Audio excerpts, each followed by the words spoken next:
Hello student, आज हम फिर से ले रहे हैं चैप्टर सॉल्यूशंस। लास्ट वीडियो में मैंने आपको बताई थी कॉलिगेटिव प्रॉपर्टीज। अब क्या होती है कॉलिगेटिव प्रॉपर्टीज, एक बार रिवाइज कर लेते हैं बच्चों।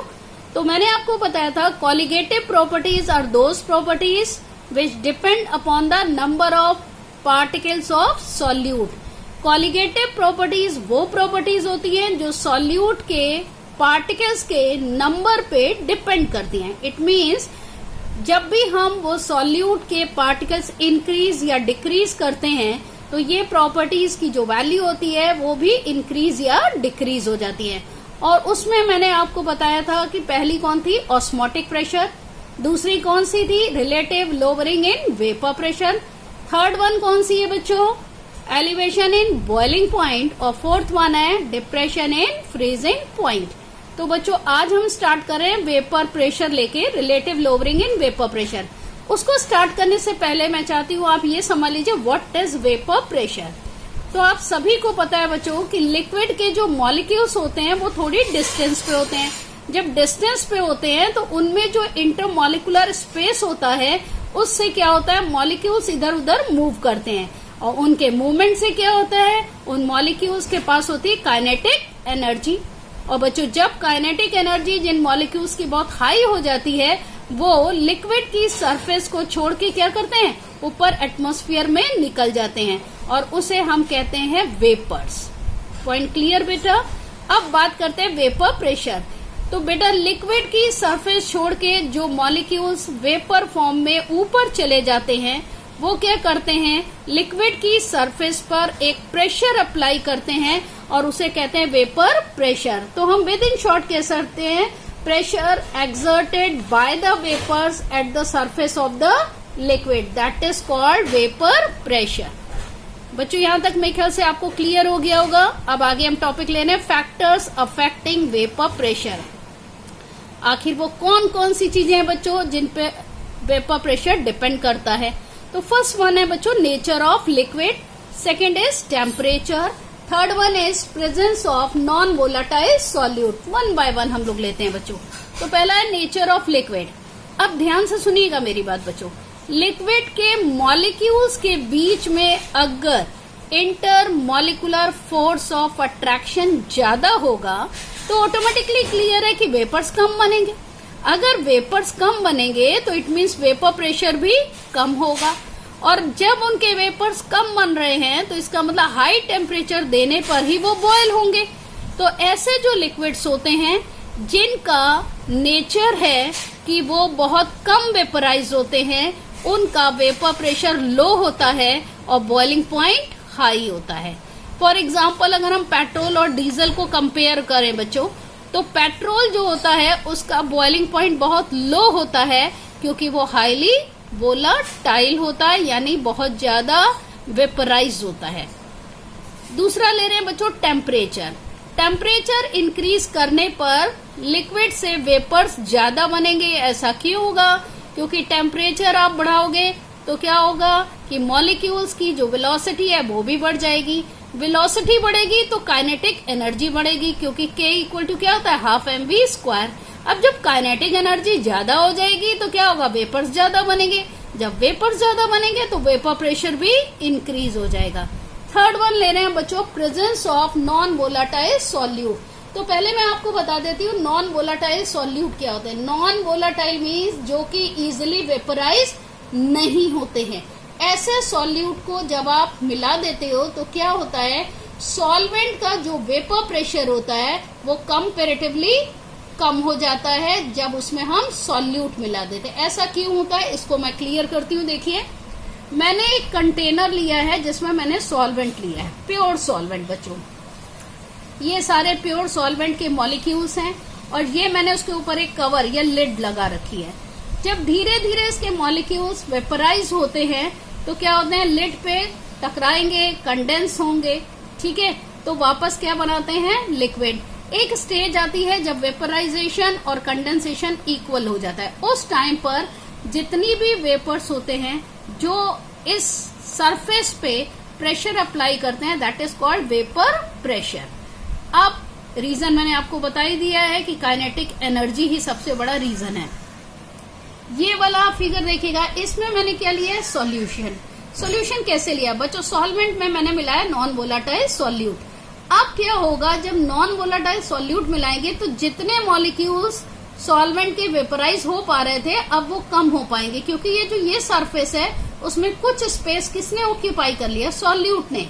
जब सॉल्यूट ने तो कुछ स्पेस ऑक्यूपाई कर लिया तो सॉल्वेंट के मॉलिक्यूल्स को वेपर फॉर्म में कन्वर्ट होने के लिए स्पेस कम मिल रहा है। तो इसका मतलब जब वेपर्स कम बन रहे हैं तो ऑटोमेटिकली वेपर प्रेशर भी कम होगा।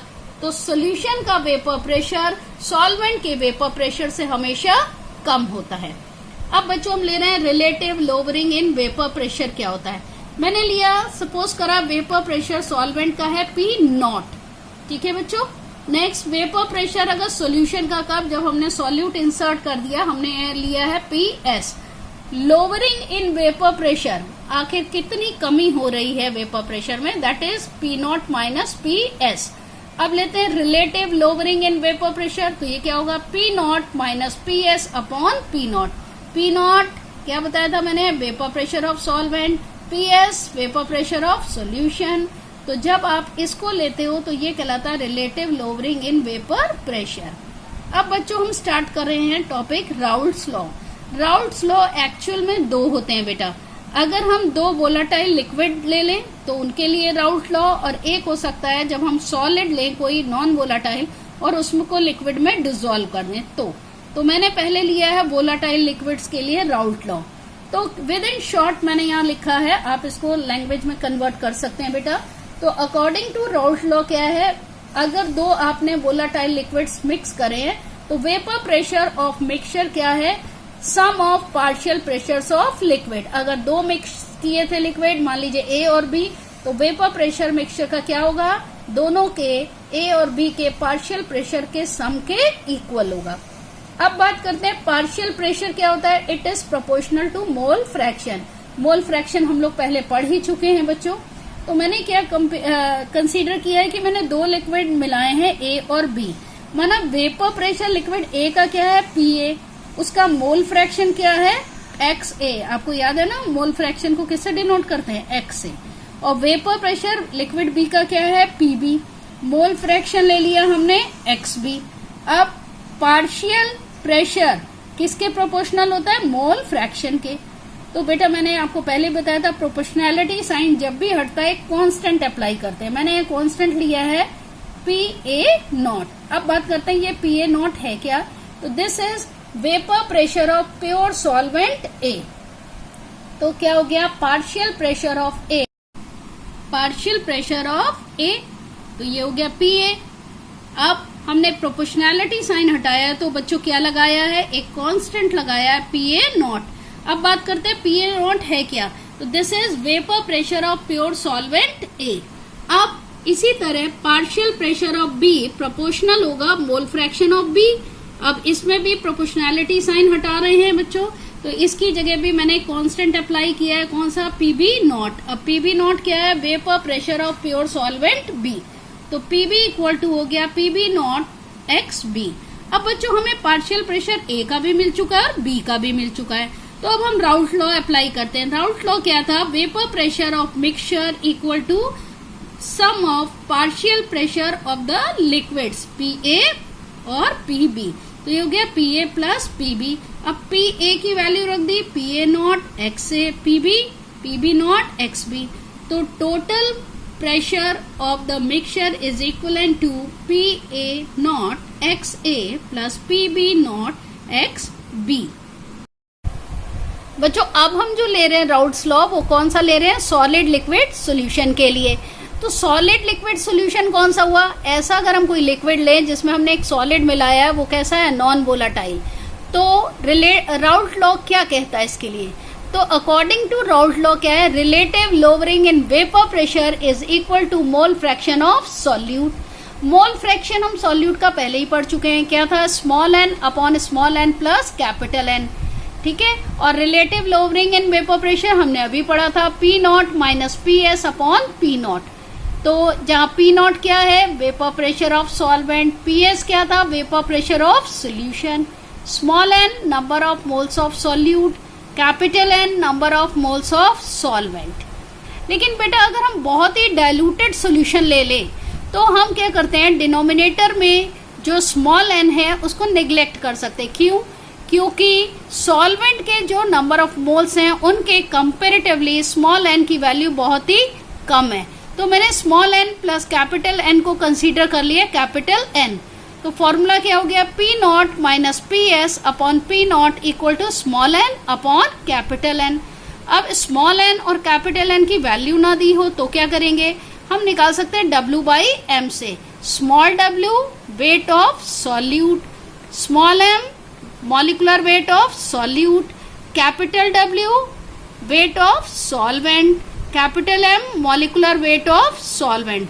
तो formula becomes P not minus P S upon P naught equal to small w capital M upon small m capital W।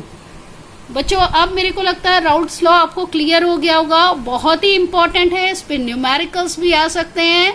अगर आपको ये अच्छे से समझ आ गया है तो बच्चों अपने जो फ्रेंड सर्कल है उनमें ये शेयर भी करिएगा और इसके लिए कमेंट लिख के मुझे बताइए भी। अगर आपकी कोई क्वेरी हो तो वो भी आप कमेंट में लिख सकते हो। Thank you.